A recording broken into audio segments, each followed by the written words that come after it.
Hello, MCR family. It's a little post-fight reaction video. Vergil Ortiz just knocked out Antonio Orozco in dominant, devastating fashion in his sort of main event. I want to believe the first main event in his tenure with Golden Boy. And it sure was a great fight up until the knockout in the sixth round. Orozco, while definitely never taken over in any real parts, and honestly, you would really have to give him rounds based purely off of activity and volume, and he may have won 2 rounds tops, in my opinion. But he gave Ortiz a tough fight. He was the test that I wanted to see from Vergil Ortiz. I think a lot of people wanted to see from Vergil Ortiz, and he definitely passed with flying colors. In the first maybe 2 rounds or so, he really, I think, tried to blow out Orozco and then had to sort of dial it back, rely on his defense, which honestly, he did show some levels of. I sort of preemptively tweeted out during the fight, I think the second round, like, offensively speaking, Vergil Ortiz may be the most gifted prospect in the U.S., which we'll get to why that is the case. But defensively, there are some issues which he needs to address. Though I will say, he definitely showed better defense as the fight wore on, when I think he started being more mindful of it. And then obviously in the sixth round, caught him with a beautiful, I want to say it was a left uppercut that dropped Orozco, then continued to drop him another time, and then finally finished the fight with a final knockdown. Just a beautiful display of violence, precision, and boxing ability from the young Vergil Ortiz, who is in his early 20s. The sky's the limit for this guy. I'll be honest. We have a longtime caller on this show. Call in 323-870-4051 on our daily show, Monday through Friday, live on YouTube. I'll see podcast form on iTunes, Spotify, and iHeartRadio. But Gary from Dallas, who's at the fights, who has called in almost every show and bigged up Vergil Ortiz, I always sort of push down on that, saying I haven't seen enough yet. I have now seen enough to definitely say he is perhaps, there's an argument there, that he is the best prospect in the United States right now in pro boxing, like point blank, period.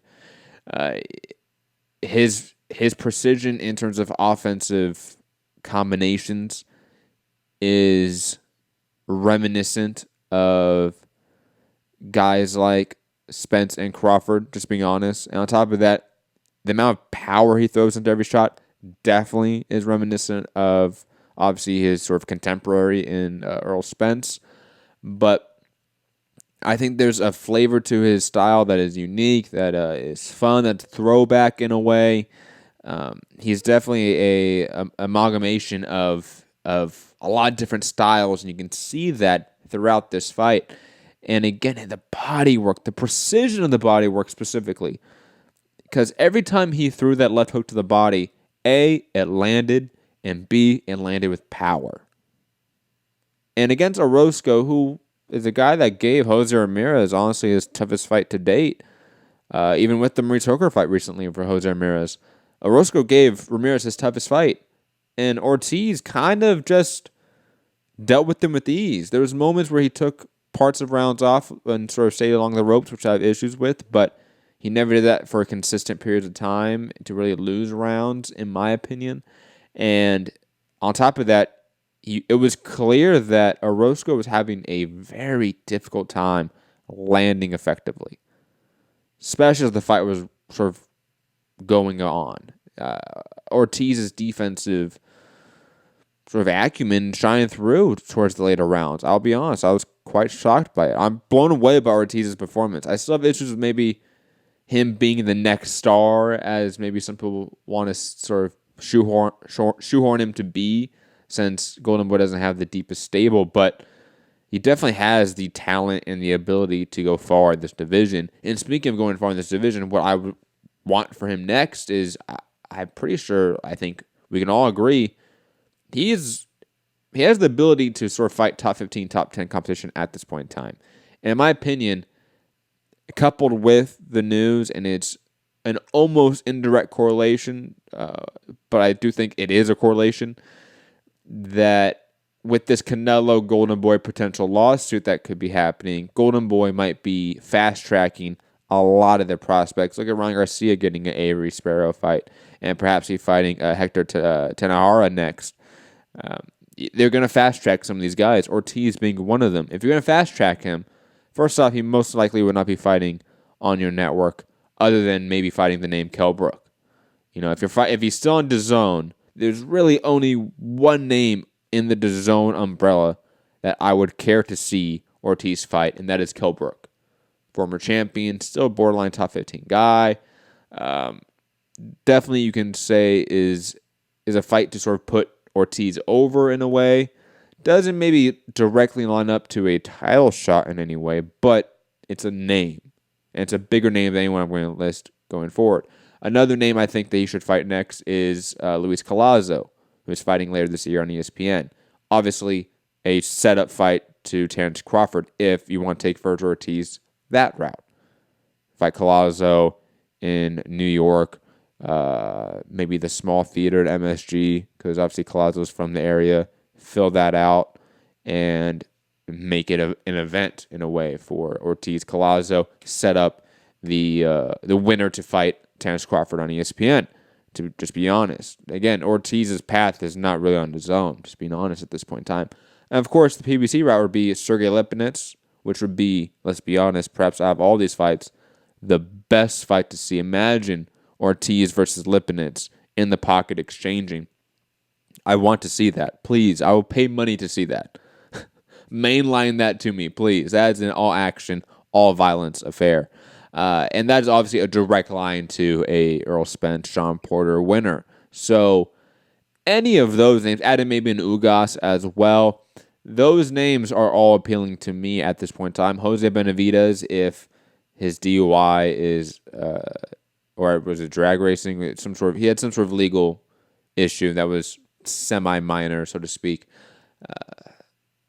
recently. So I don't know how active he could be in the next 6 months. But Ortiz needs to fight someone that's in that range. Like the Orozcos, the Mauricio Herreras of the world. While the obvious step up that he needed to show us stuff, he is now officially done with that level. Move on. Even though you are that young, you can fast track him. He is that talented. He is that good. And honestly, it is sad that I don't think he is going to be properly promoted. Oscar De La Hoya, his promoter, who again, sort of connection with the Canelo news, is, and even Ryan Garcia has been sort of criticized heavily as of late for sort of not being the best promoter, skipping out on press conferences. He wasn't at any of the fight week festivities. And on top of that, on his official Twitter account right here, he tweeted out 2 times today with a third retweet of Golden Boy. So a total of 3 tweets today about the fight. Arguably his second best talented fighter is fighting tonight. His third biggest name, if you don't count Jorge Linares right now. And this is the extent of the promotion of the Golden Boy. Right? You know, the guy that was the contemporary to Mike Tyson to sort of propel the pay-per-view era to what it became and what it still is in a way. And again, this is happening simultaneously with you, speaking to Oscar, facing perhaps legal issues with your biggest names because you're not promoting enough. And what are you doing? You're not promoting enough still. And Keith Idek and Chris Mannix, or was it Kevin Iole?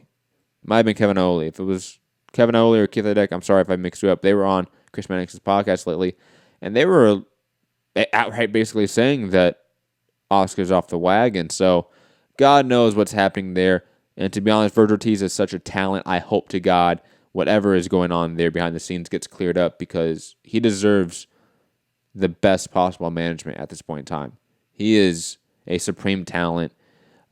He is honestly, you can make the legit case, he is a better prospect at this point in time than Shakur Stevenson and Teofimo Lopez, just from a pure talent and ability perspective. And it's a rather easy argument to make. But anyways, guys, leave a comment down below. What did you guys think of the stunning Vergil Ortiz knockout and overall dominant performance against Antonio Orozco? Does it set him up for a bigger name in the welterweight division, like a Sergey Lipinets, like maybe a Mikey Garcia? Maybe they throw out a Mikey Garcia name out there. I know Eddie and just DAZN overall have been trying to offer Mikey Garcia a big fight. Maybe they get a Vergil Ortiz option. I don't know. Anything. Any fight out there at 147 that's a big name, Kell Brook, Luis Collazo, that is a setup for the Terrence Crawford, the Earl Spences of the world, is what we need. It's what he deserves, and I think he is that talented to show us that. Leave a comment down below what you guys think is next for Vergil Ortiz. Like the show, share the video, all that fun stuff. Patreon.com/Mixed Combat Radio to help support the channel in any financial way. Find me, Matt Hunter, MCR, all platforms. Peace.